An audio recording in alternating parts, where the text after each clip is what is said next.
My brothers and sisters in faith, my brothers and sisters in reason, my brothers and sisters who believe in the rule of law, my brothers and sisters who believe in the unity of the human family, well, my brothers and sisters, as our Native Americans would say, and all my relatives, the whole web of life that we are now putting at risk. We are here today to pray, to protect, to preserve, and to honor that web of life. Albert Einstein said, "The unleashing of the power of the atom bomb has changed everything except our mode of thinking, and thus we head toward unparalleled catastrophe." General Lee Butler, who was the former commander-in-chief of the U.S. Strategic Air Command, in charge of the targeting readiness of the entire American nuclear arsenal, said, "Despite all the evidence, we've yet to fully grasp the monstrous effect of these weapons and the consequences of their use, defying reason, transcending time and space, poisoning the earth and deforming its inhabitants. They are inherently dangerous, hugely expensive, and militarily inefficient." He stated that accepting nuclear weapons as the ultimate arbiter of conflict condemns the world to live under a dark cloud of perpetual anxiety. Worse, it codifies mankind's most murderous instincts as an acceptable resort when other options for resolving conflict fail. I spent years studying the nuclear weapons effects, investigating a distressing array of accidents and incidents involving strategic weapons and forces. And then he lists a whole bunch of one bomb that accidentally fell in the Carolinas, and 6 out of 7 of the safety devices failed. Bombs that blew up in their silos. And since then, we've seen many incidents of misreading cloud formations that looked like launches that almost caused us to end civilization. Computer errors, accidents, or maybe sheer madness. I came away from that experience deeply troubled by what I see as the burden of building and maintaining nuclear arsenals, the grotesquely destructive war plans, the daily operational risks, and the constant prospect of a crisis that would hold the fate of entire societies at risk. It's no surprise that another member of our Voices Circle is former Secretary of Defense William Perry, and I commend anybody who wants a deep dive into the issue to go to his website, where he extensively articulates how close we are on a daily basis to do this.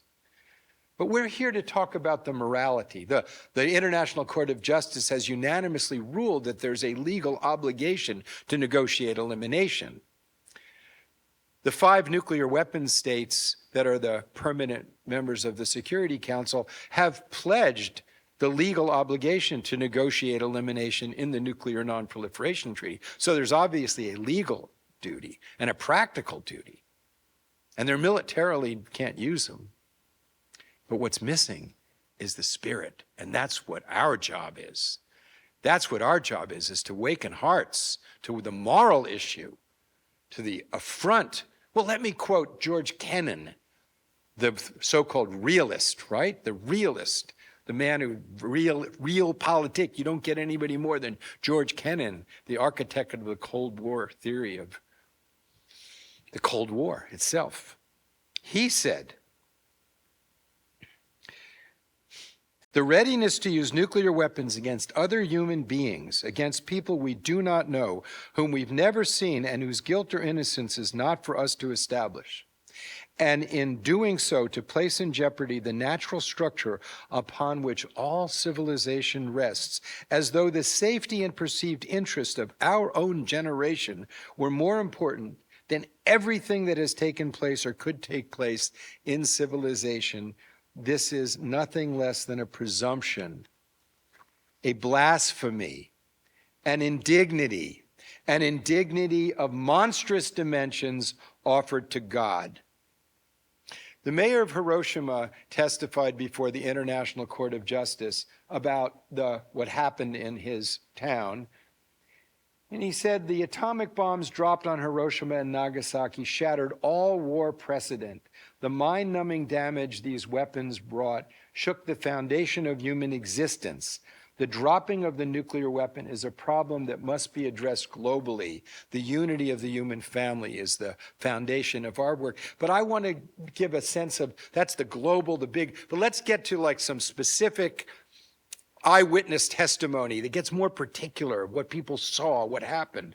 This is from an excerpt from the New York Times from Charles Pellegrino's book, The Last Train from Hiroshima, and I'm going to quote from it because it's vivid, and it should be vivid, because we have to face the truth of these weapons.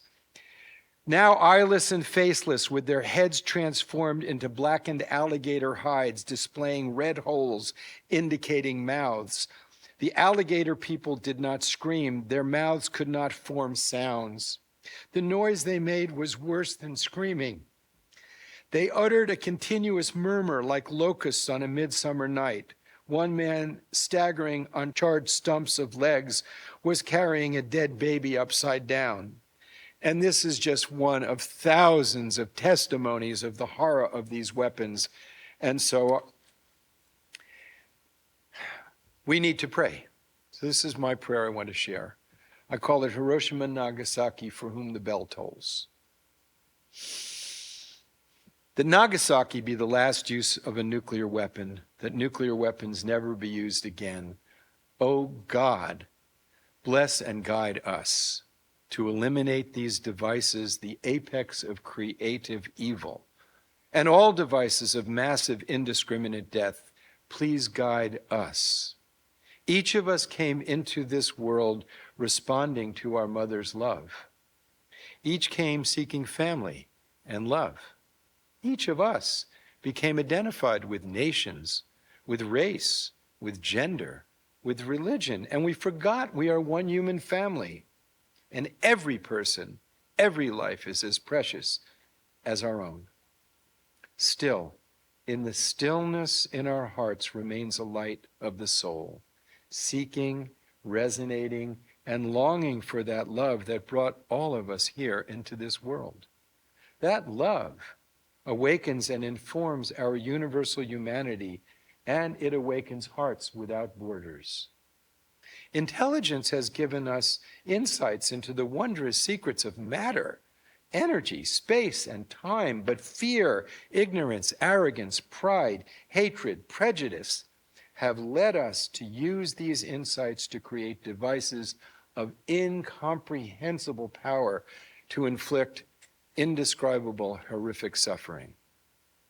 Please, dear Lord of all, creator of every life, every heartbeat, every moment, every leaf, blade of grass, every one of us, and universes and galaxies beyond counting, glorious source of life and love itself, forgive us for forgetting you and your blessings.